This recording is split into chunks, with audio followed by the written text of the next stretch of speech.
Hey folk. So for this project, I decided for my reflection, I'd make a video. Why not? I'm making videos all week, and last week, might as well continue the trend if I want to continue this video on.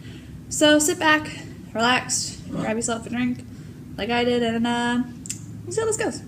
Let's start with part 1, your composing process. So I decided to start a YouTube channel because, as you know, last semester I had to make YouTube videos for my technical writing class. And I enjoyed it. I enjoyed making videos and editing them and just putting content out there for someone to see.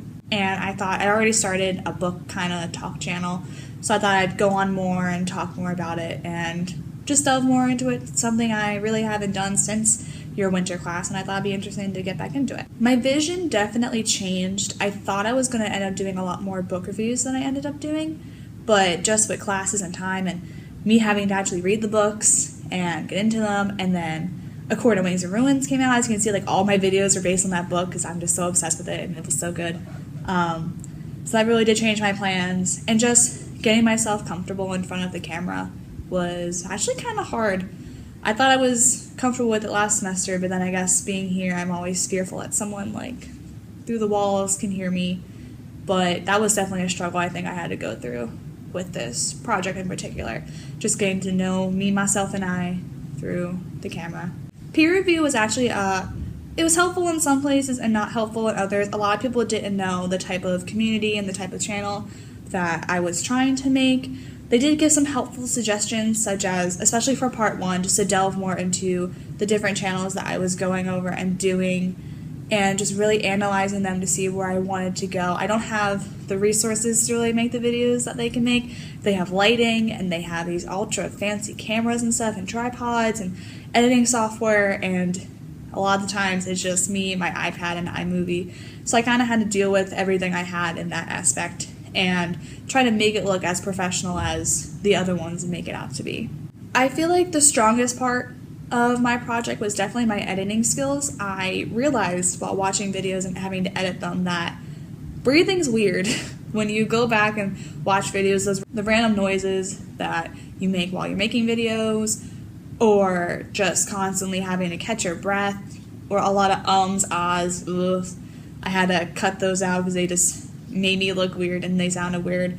And that just helped with dead air. I learned a lot. I took a media class when I was in high school, and my one teacher said make sure there's never any dead air because then you're going to lose your audience. So that was something I really focused on when editing my videos. I wanted to make sure there were no flat lines or anything like that. I wanted the flow and the constantness of it to continue and not affect the video in any way and make the audience not think that I had a credible way of editing and that I knew how to do my work. Going to move on to part 2, which is your rhetoric choices.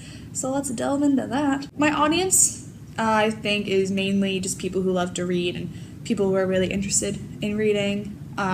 Mainly, I guess, the videos that I put out were people who were interested in A Court of Thorns and Roses series. I didn't think I was going to end up doing that, but I actually talked to a lot more people about the book series in my comments, or when they privately messaged me about stuff. I followed some more people I didn't know about who also talk about the series. So I guess that my focus, I wanted a more broader audience, to reach out to more people, but it ended up being narrowed because that book did come out and I was so just focused on that as how my videos developed. I think a choice that was hard to make was, surprisingly, thumbnails.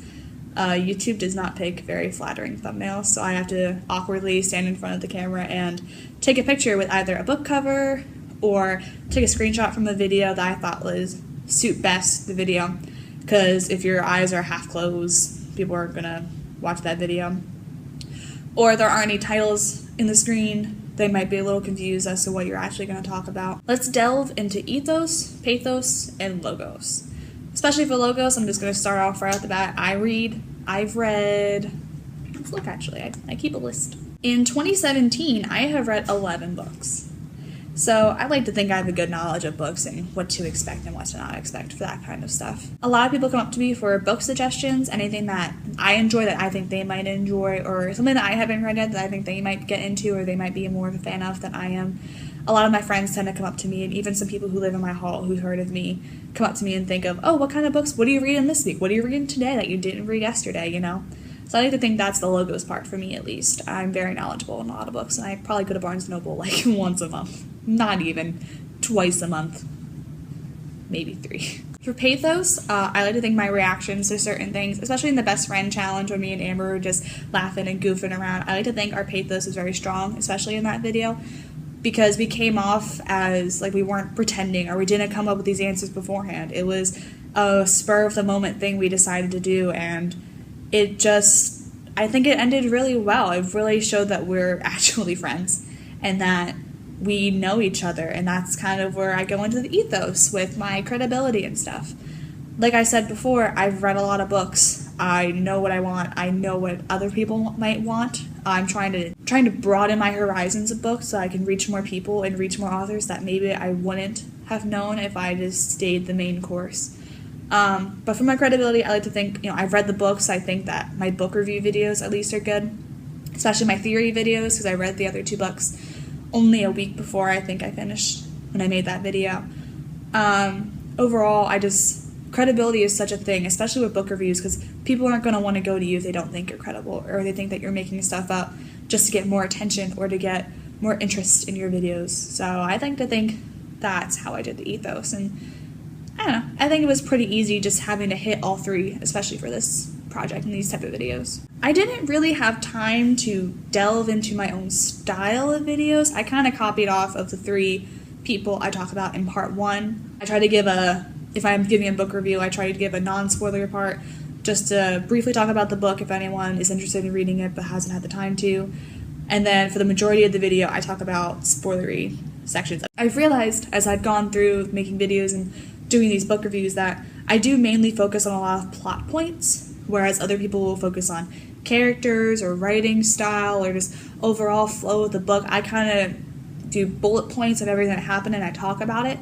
And that's kind of interesting to me. I never really thought of me as a point-to-point person, but it was interesting to see that different side of me that I didn't know was there. I think the only video that really is the odd man out was the best friend challenge video of the 4 that I've made. I wanted to make a video with Amber, obviously, just to collaborate, because I know a lot of people on YouTube do collaborations. And I couldn't find any good book ones that were recent and weren't a couple years old. I wanted to do something more fun and just kind of different for more people to get into. That one actually is the least amount of views, I think, so far on my videos, which I guess speaks for itself that it's the odd man out. But it was honestly one of the most fun, probably because I was with Amber and I was having a lot of fun just goofing off and not having to stick to my script and stick to the points that I wanted to hit. I feel like technology-wise, I learned a lot more about iMovie. I definitely learned more about how to cut certain pieces and make sure some sounds are better, and I definitely learned more about background music. I've learned I don't like when there's no background music because it just sounds weird when there's silence, and I'm a hater of silence. I hate dead air. So I think it's good to have some background music there just so like the video seems more, it kind of gives a mood to the video, makes it more upbeat. Or, drink your water, Ashley. Ooh. Fun fact, I burned my tongue on mac and cheese the other day for you, so better appreciate this, Folk. Don't actually appreciate it. I learned a lot more about iMovie, definitely, and just the little features that it has, at least for the iPad version of it. I wanted to go on a computer and mess around with it. I know some of the computers on campus have it, but I just didn't have the time to sit down and really delve into that. So I might do that this week since it is finals, and I will have time. So I think it'll be interesting to see the different versions of it. I don't personally have a Mac, I have a PC, so maybe I should look more into different editing softwares through there, although a lot of them do cost money.